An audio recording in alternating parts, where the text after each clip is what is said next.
Painting miniatures is now easier than ever. No brush required, just a single application and done. That's the promise of the new Speedpaint markers from the Army Painter. I've tested them to see whether they're the real deal or just another hobby scam. In this video I'll also tell you all you need to know to get the best results, how to avoid damaging the tips and compare them to their predecessors, the Speedpaint markers from Deep Cut Studios. Hi, I'm Stahly from Tale of Painters, the mysterious mask miniature paint expert. Here on YouTube I review the latest hobby products, and now the new Speedpaint markers from the Army Painter just landed on my desk. These repackage the popular speed paints in pen form, so no brush needed. I'll show you exactly how they work in a moment, but first, haven't we seen these before? Yes, that's right. Not long ago I made a video about all kinds of miniature paint markers, including a test of the Speedpaint markers from Deep Cut Studios. But don't worry, there's no bad blood between the Army Painter and Deep Cut. Their partnership is still going strong and the original markers are still available. It seems those Deep Cut markers were a trial run and successful enough that the Army Painter is now bringing markers to their main product line. I've got the starter set with 10 colors here, though more markers are planned. I'll explain in a bit. But first I'd like to talk about today's video sponsor, FlexiSpot. I've had the height-adjustable E7 Pro desk for over half a year now and I'm still extremely happy with it. The quality of the automotive-grade steel is fantastic. With a weight-bearing capacity of 440 pounds, it can handle all my hobby and camera gear, and it's just as stable as on day one. The flexibility the E7 Pro gives me has become essential for my hobby workflow. For painting, for example, I prefer raising the desk to around 94 cm, which protects my neck and helps me keep a straighter back. Of course, it also works perfectly well at a regular height. But no ergonomic desk setup is complete without a good chair. For my painting space, I've been using the BS12 Pro from FlexiSpot, which I've been very happy with. And now I've had the chance to try out the C7. I'd always go for a proper ergonomic chair, as I'm not a fan of those racing style gaming chairs. While they might be comfy, they don't offer much back support. The C7, however, has adaptive lumbar support that stabilizes the lower spine, plus adjustable 3D arm and headrests. Perfect for long editing sessions or working from home. At the same time, it's comfortable for gaming and relaxing. The seat is extra wide, so there's enough space even if you're a bit bigger, and you can sit cross-legged. It features a 4-level lockable backrest, and you can also order an optional footrest. It accommodates heights from 5'7" to 6'9" and weights up to 300 pounds. It's a great upgrade for your hobby or workspace, has a 10-year warranty, and you can try it risk-free with a 30-day return policy. And at the end of the video, I'll also have a discount code for you for extra savings. Alright, back to the markers. Each marker contains 6 ml of paint, exactly 1/3 of a regular speed paint bottle. As the starter set with 10 markers will retail at €49 or $59, a single marker will cost about the same as an 18 ml bottle of speed paint. So you're paying quite a premium. Then again, you won't need to buy any brushes. And because you can remove the nibs, you could refill the markers with bottled speed paint, as long as the tips aren't too worn out, of course. As you can see, the shape and build are identical to the Deep Cut Studios markers, and their logo is printed on the new pens, as Deep Cut are still handling the filling. That said, the color range is not identical.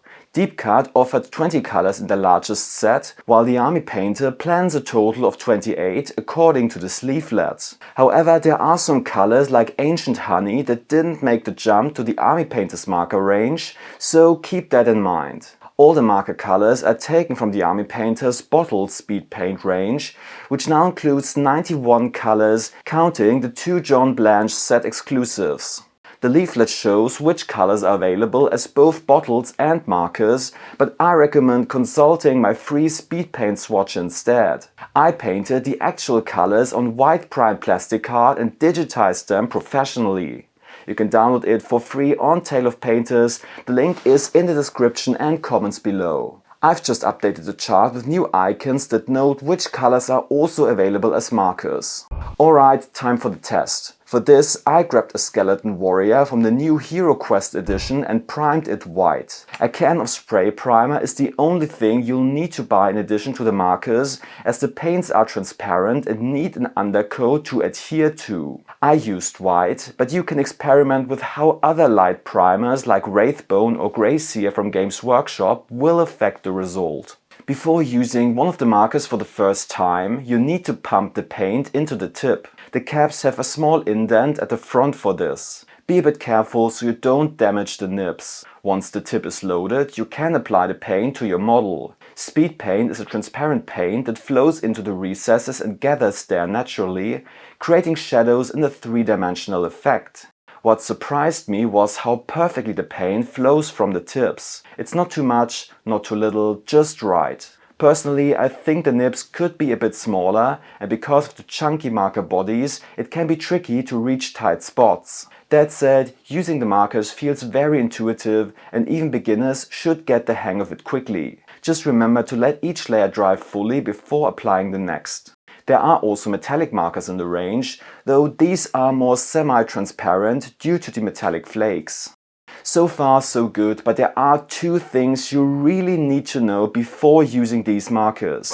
Before I tell you what they are, please take a moment and give the video a like if it's helpful to you, and subscribe to my channel for all the latest miniature paint news. So, the first thing you need to know about Speedpaint is that you can't just paint over mistakes, because the paint is transparent. Instead, you'll need to repaint the whole area with your base coat color, which is white in my case. I'll also use a marker for this, which comes from AK's real color range. Multiple coats might be needed, and once dry, you can reapply the speed paint for a perfect cover-up.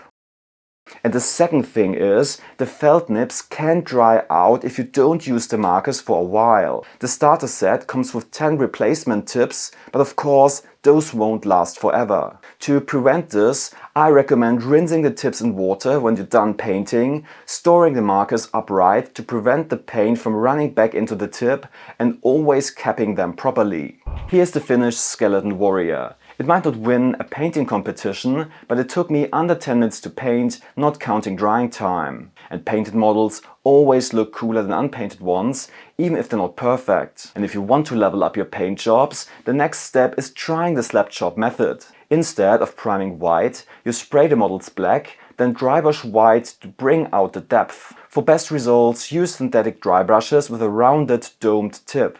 I really like the Teclon Tiger dry brushes from Chronicle. I've put a link in the video description and comments below. Great quality and quite affordable. The Army Painters Masterclass dry brushes work too.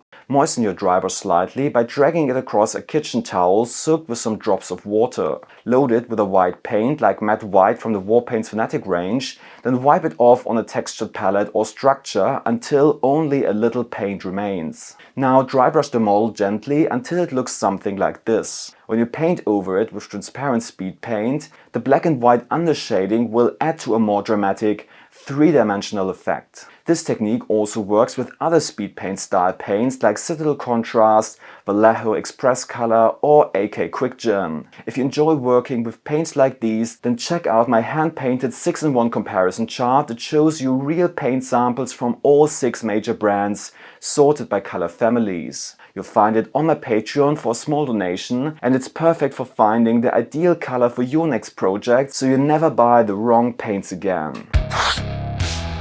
Now, all in all, I can recommend the Speedpaint markers for what they are. A great entry-level product. While brush painting with the bottled speed paints comes cheaper, is more versatile and available in a wider range of colors, the markers offer a very accessible, beginner-friendly experience. I'm giving them a 7.5 out of 10. That said, they are not ideal for painting models with large smooth areas. Since speed paint relies on texture to flow into recesses, it tends to dry blotchy on flat surfaces, as you can see here on the base.